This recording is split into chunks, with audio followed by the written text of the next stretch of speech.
There is something shaping your identity every single day, and most people never notice it while it is happening. They assume their life is being formed by major events, big decisions, painful endings, lucky breaks, or the habits they can visibly track. They think who they are is mostly the result of what they have done, what they have survived, or what they have believed for years. But beneath all of that, something quieter has been working in the background. Something so constant, so ordinary that it becomes almost invisible. And yet it may be the most powerful force in your entire life. It is the way you observe, not just what you look at, but how you look. Not just the facts of your circumstances, but the lens through which those facts are interpreted. Not just the world outside you, but the inner position from which you keep meeting it. Most people never question this. They question their motivation. They question their discipline. They question whether they are thinking positively enough, or trying hard enough, or healing fast enough. But they rarely stop to ask a deeper question. Through what kind of eyes have I been witnessing my life?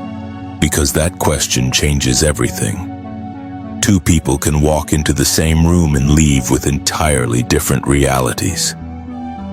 The same conversation, the same tone, the same silence afterward, and yet one person feels inspired while the other feels rejected. One notices possibility while the other notices distance. One walks away feeling expanded, the other diminished. The environment did not create the difference. The observation did. The meaning assigned in real time did. The emotional lens did. And when that lens is repeated again and again, it stops feeling like a lens at all. It starts feeling like truth. That is where so many people get trapped, not because life is always against them, but because they have been looking through the same psychological and emotional filter for so long that they no longer realize they are looking through anything. The interpretation has become automatic. The conclusion arrives before the moment even finishes unfolding. A delayed response becomes rejection. A challenge becomes proof of inadequacy. A quiet day becomes loneliness. A setback becomes identity. And over time, these interpretations do more than color experience. They begin to shape the self that is having the experience. This is what nobody explains clearly enough. Observation is not passive. You are not just standing outside your life, neutrally recording what happens. Every moment you are selecting, emphasizing, interpreting, anticipating. You are telling your nervous system what kind of world this is. You are telling your mind what to expect next. You are telling your identity who it must become in order to survive the reality you keep perceiving. And if your observation has been rooted in fear, disappointment, scarcity, or self-doubt, then even beautiful opportunities can pass through your life unnoticed because your lens was never trained to recognize them. Think about how often this happens in ways that seem small. You open your phone and immediately brace for something stressful. You look at your reflection and your eyes go straight to what is wrong. You check your finances and feel tension before you even read the number. You enter a conversation already preparing to be misunderstood. You start a new opportunity while secretly expecting it to fail. None of this feels dramatic in the moment. It feels normal. It feels like realism. It feels like wisdom earned through experience. But what if much of it is simply repeated observation hardening into identity? What if you are not always seeing life as it is, but as the version of you who learned to expect pain has been trained to see it? That question can be uncomfortable because it means the pattern is deeper than a few bad habits. It means the issue is not only what happened to you, it is also the way those moments trained you to keep watching for more of the same. And once that happens, life can begin to feel repetitive in a way that is difficult to explain. Different faces, same disappointment, different goals, same exhaustion, different seasons, same emotional undercurrent. You try to change your routines, you try to set better intentions, you try to be more hopeful. But the inner observer remains the same, and so the world keeps seeming familiar in all the same painful ways.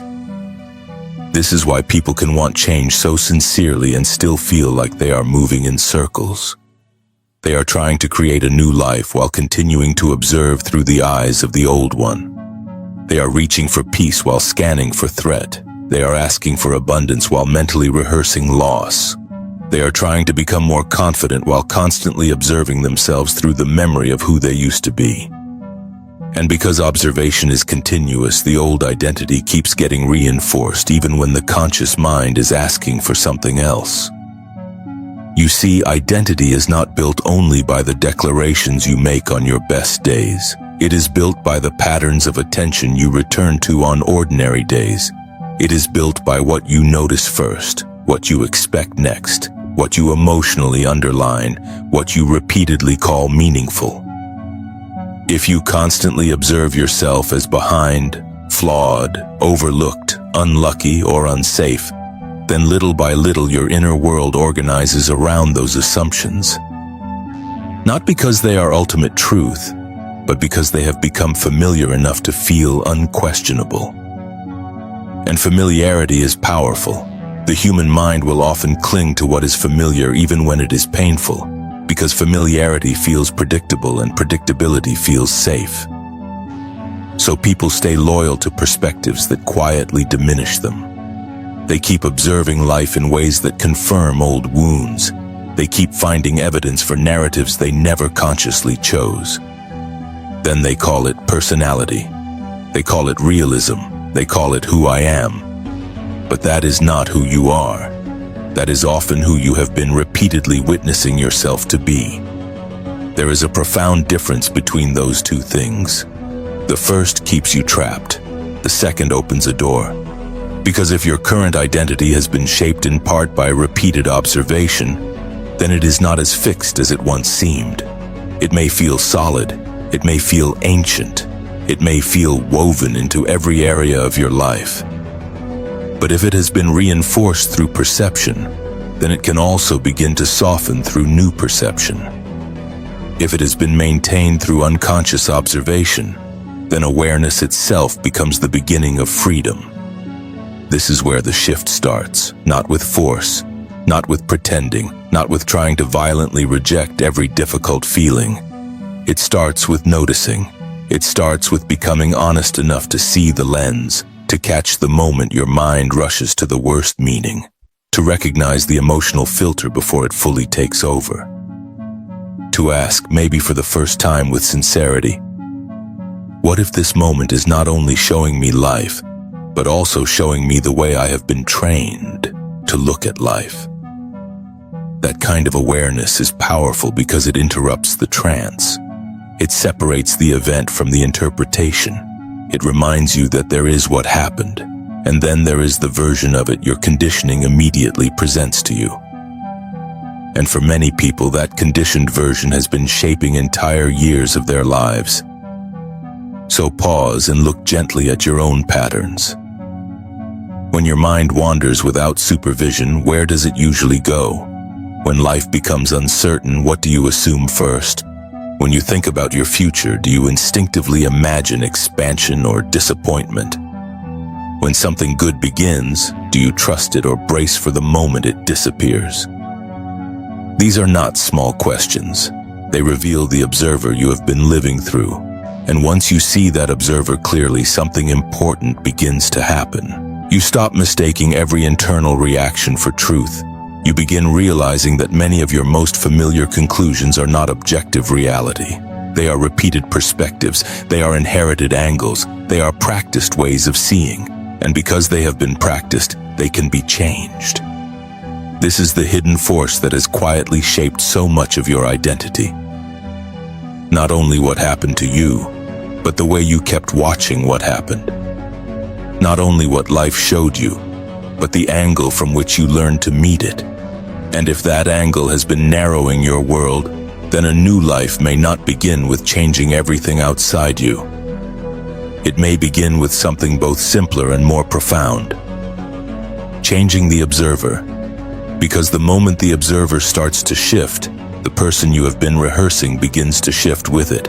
What you focus on does not stay in the mind as a passing thought. Over time, it becomes emotional atmosphere. Then it becomes expectation. Then it becomes personality. And eventually, without announcing itself, it becomes the way you live. This is one of the most overlooked truths about human transformation. People think personality is something fixed, something discovered, something they simply have. They say this is just how I am, as if identity arrived fully formed and permanent. But much of what feels like personality is actually repeated attention becoming familiar. It is the result of what you have practiced noticing for so long that it now feels natural to be that way. If you repeatedly focus on what might go wrong, your body does not treat that as harmless thinking. It learns vigilance. It learns anticipation. It begins preparing for danger before danger exists. If you repeatedly focus on how people may reject you, your emotional system does not store that as an interesting theory. It adapts around it. You become more guarded, more self-conscious, more likely to scan faces for signs of distance. If you consistently look for what is missing, what is late, what is uncertain, what is not enough, then lack stops feeling like a temporary condition and starts becoming your psychological home. What began as attention slowly becomes identity. This is why focus matters far beyond productivity or concentration. It is not just about whether you can stay on task. It is about what your mind, body, and emotions are being taught to rehearse all day long. Repetition is never neutral. Whatever you return to frequently begins leaving an imprint. The brain strengthens what it uses. The nervous system memorizes emotional patterns. The body becomes familiar with certain chemical states. Over time, you are no longer just experiencing a reaction. You are becoming someone for whom that reaction feels normal. Think about how this happens in ordinary life. Someone who constantly scans for signs that they are falling behind starts living with quiet inadequacy. Even when they achieve something, their attention quickly moves to what is next, who is ahead, what is still missing. Their outer life may improve, but their inner experience remains organized around insufficiency. Another person keeps focusing on being misunderstood. They replay conversations in their head, analyze tone, notice small changes in energy, assume distance where there may be none. Eventually, they do not just have moments of insecurity. They become identified with being the person who is rarely fully seen. Someone else lives in chronic anticipation of financial stress. Even in moments of stability, their mind stays fixed on what could collapse. Their body carries tension before the bank account even changes. They are not only thinking anxious thoughts, they are rehearsing an identity built around instability. This is how repeated focus becomes the self. Not all at once, but gradually, quietly, through daily reinforcement. And the reason this matters so much is because most people are trying to change their lives at the level of goals, while their focus keeps training the same emotional baseline underneath those goals. They want confidence, but they keep observing themselves through criticism. They want love, but they keep focusing on signs that they are not enough.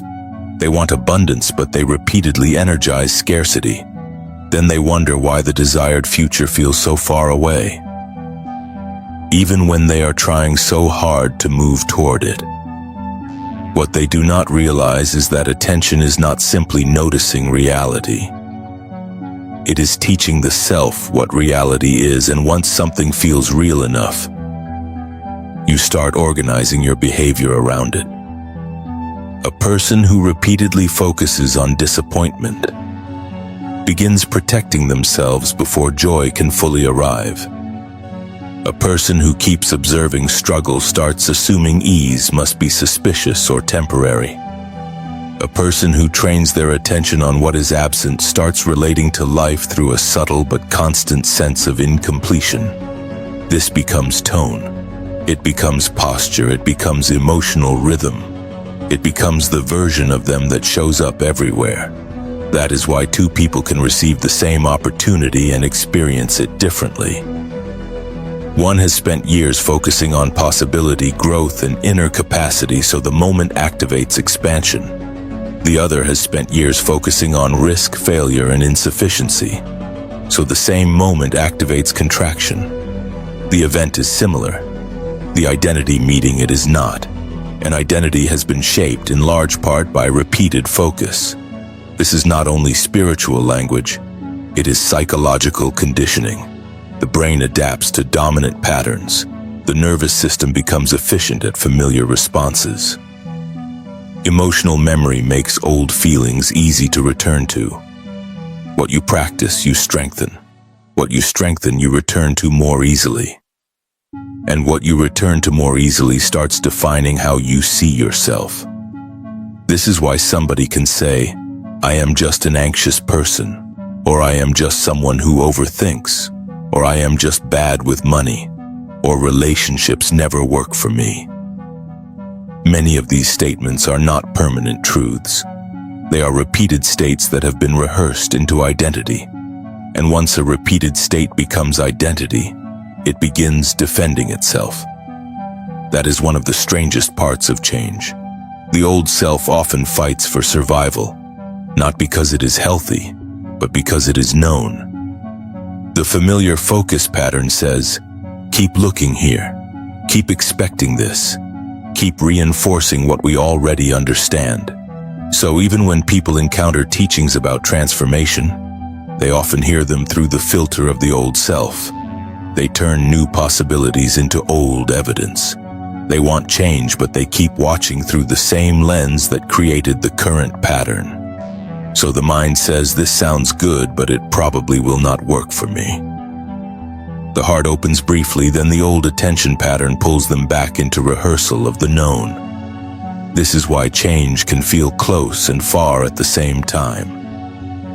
But here is where everything begins to open. If repeated focus trained the old self, repeated focus can also begin training the new self.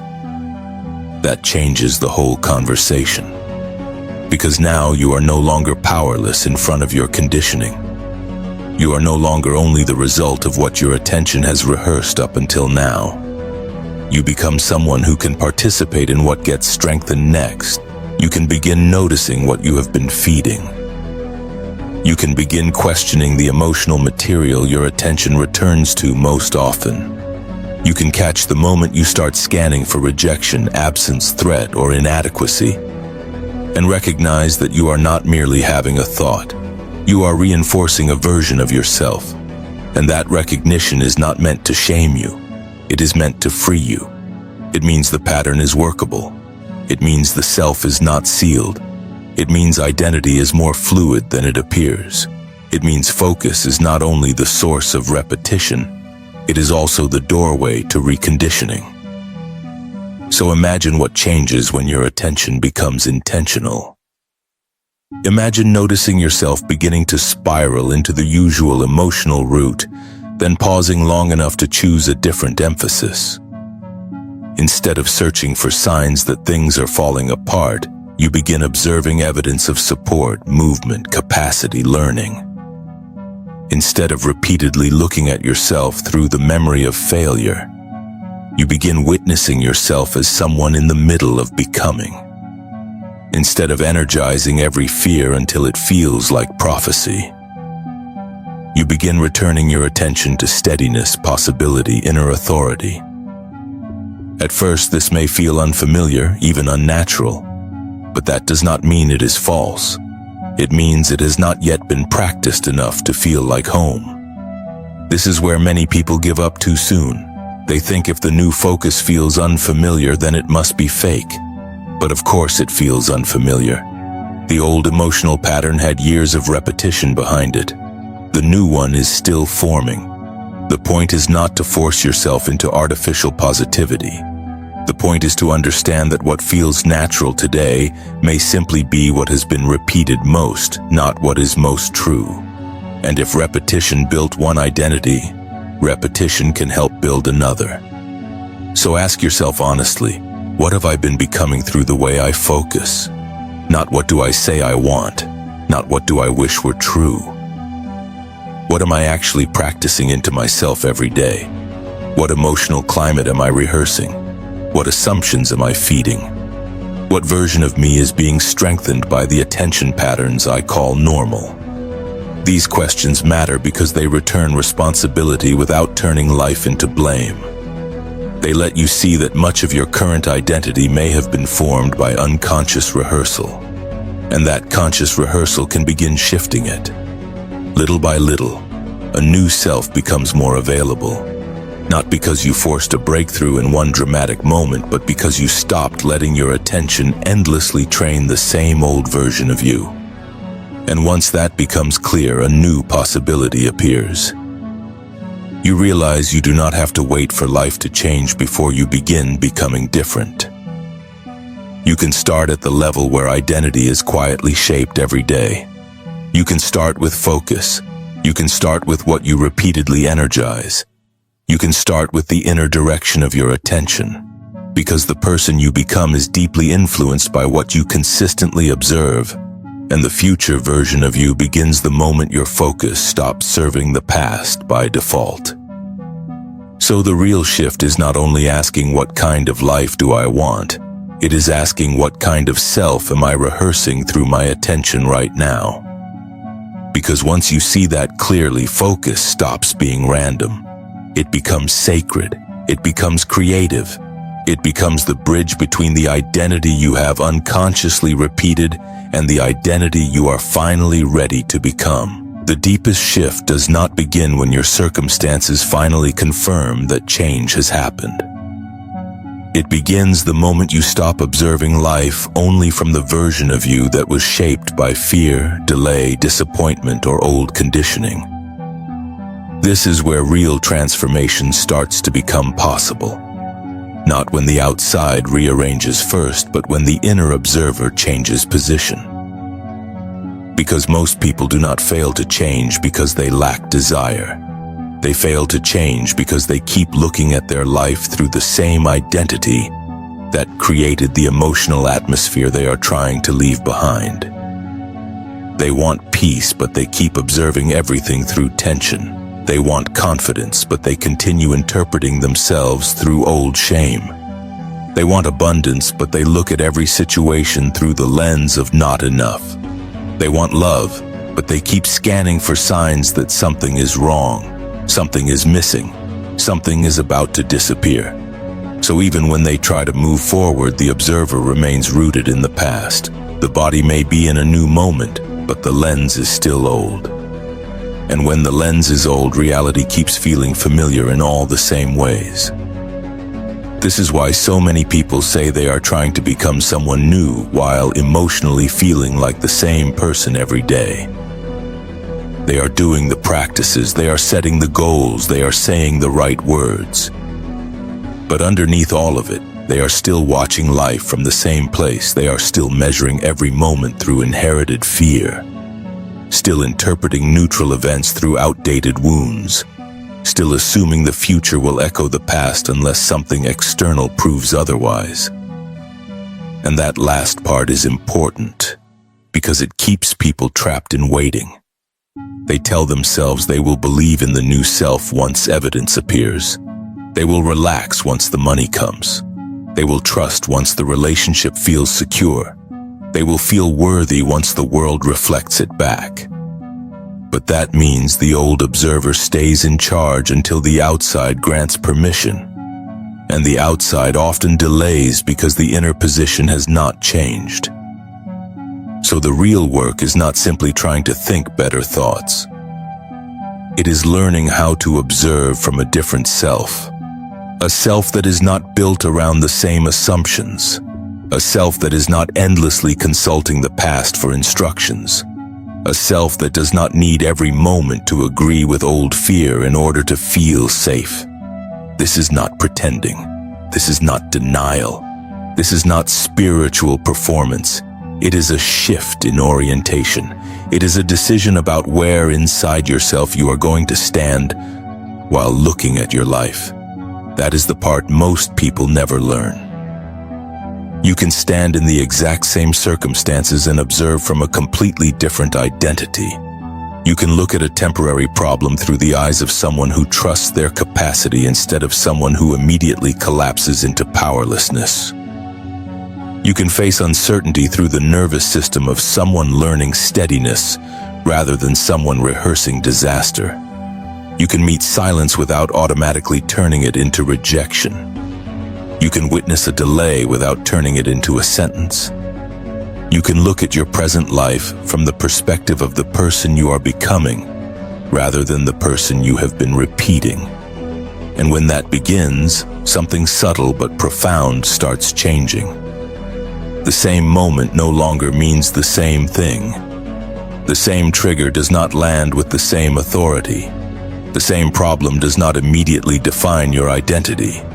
The old pattern may still knock, but it no longer gets to narrate reality without being questioned. This is where inner freedom begins, not when fear disappears forever, but when fear is no longer the only voice interpreting the moment. So what does this look like in practice? It begins with noticing the old lens as it activates. Maybe it is the instant your chest tightens when you check your phone. Maybe it is the familiar drop in your stomach when money enters your mind. Maybe it is the speed with which your thoughts start creating worst-case scenarios when somebody takes longer than usual to reply. Maybe it is the old reflex to compare, to criticize, to assume you are behind. The first step is not fixing all of it at once. It is recognizing that what is rising in that moment may not be truth. It may simply be the old observer stepping forward again. That recognition changes everything. Because the moment you can name the old observer, you stop being fully fused with it. You stop saying, "This is me," and begin realizing this is a pattern of perception I have lived through many times. That small difference is powerful. It loosens identity from conditioning. It creates space between awareness and reaction. And in that space, a new choice becomes possible. When fear rises, you can pause and silently say, "This is the old lens." When doubt starts narrating the future, you can remind yourself, "This is the old observer trying to interpret a new moment." When shame begins pulling your attention back into an outdated identity, you can interrupt it with something simple and honest. "I do not need to see life from there anymore." These are not empty affirmations. They are acts of repositioning.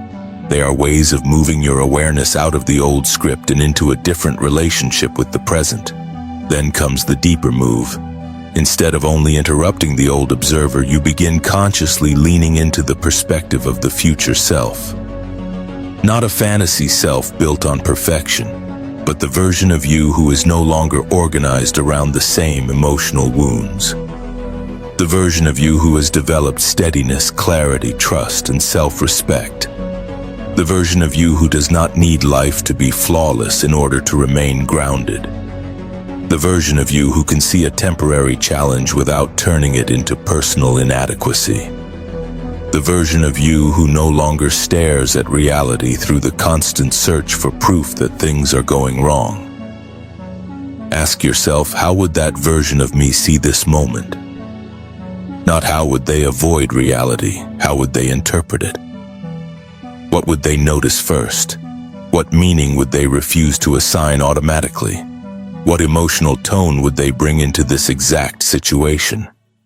Would they see this delay as collapse or as something temporary? Would they look at this mistake as identity or as information?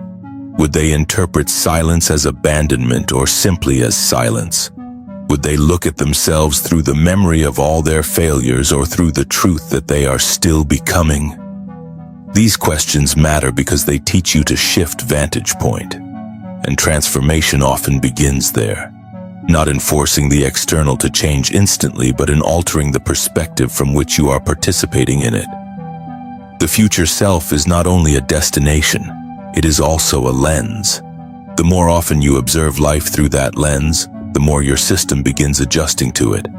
Your body starts learning that peace is possible even before the proof arrives.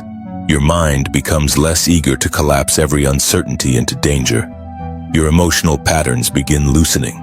You stop reinforcing the old identity every time something uncomfortable appears. This does not mean the old reactions vanish overnight. They may still visit. Old timelines tend to echo for a while. Old habits of interpretation can be deeply practiced. But now you meet them differently. Instead of obeying them, you witness them. Instead of merging with them, you recognize them. Instead of saying, "This is who I am," you begin saying, "This is what I used to rehearse." That shift is deeply healing because it returns dignity to the process. It lets you outgrow your patterns without hating yourself for having them. And there is something else that happens when you keep doing this. The future self begins to feel less like imagination and more like familiarity. At first it may feel fragile, brief, easy to lose, but each time you return to that perspective, you strengthen it. Each time you refuse to let the old observer define the moment without question, you weaken the old script. Each time you interpret your life through steadiness instead of fear, through possibility instead of reflexive defeat, through self-respect instead of inherited shame. You are not just thinking differently, you are becoming different. This is why change does not always feel dramatic in the beginning. Sometimes it feels like a quieter authority, a slower reaction, a softer body, a moment where you would have spiraled but instead you stayed, a conversation where you did not abandon yourself, a problem that no longer convinced you that you were failing at life. A morning where you noticed the old story trying to rhyme and simply chose not to hand it the pen. These moments may look small from the outside, but they are not small at all. They are evidence that the observer is changing, and when the observer changes, identity begins to reorganize around a new center. So make this real in your daily life. Before the world starts pulling at your attention each morning, pause for a moment and return to yourself. Ask, who am I choosing to observe from today? When something activates the old fear, do not rush to fix the whole future. Just notice the lens and choose again. When the old emotional script resurfaces, meet it with gentleness and clarity. There is the old timeline. There is the old observer. There is the version of me that no longer gets to define what this moment means. And then return to the self you are cultivating. The one who sees with more trust. The one who interprets with more wholeness. The one who does not need to keep rehearsing the same pain in order to feel prepared. This is how embodiment begins. Not through perfection, but through repeated return. Not through pretending the old self never existed, but through no longer letting it remain your only point of view. You are allowed to become someone new before the evidence fully arrives. You are allowed to hold a different perspective before your life looks completely different. You are allowed to stop calling every old reaction your identity. And the more you do that, the more your external life begins to reflect the internal shift that has already started. So take a breath and feel the truth of this.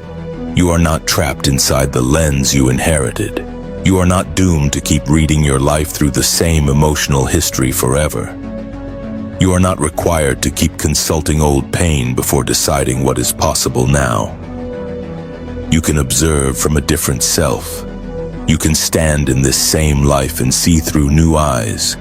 You can stop letting the past be the only narrator in the room. And maybe that is where your next chapter really begins. Not the day everything outside you finally looks different, but the day you no longer need to keep looking at everything through the person you are outgrowing. Because the moment you choose a different lens, you begin meeting a different reality, and the more consistently you observe from the version of yourself you are becoming, the more naturally you become them.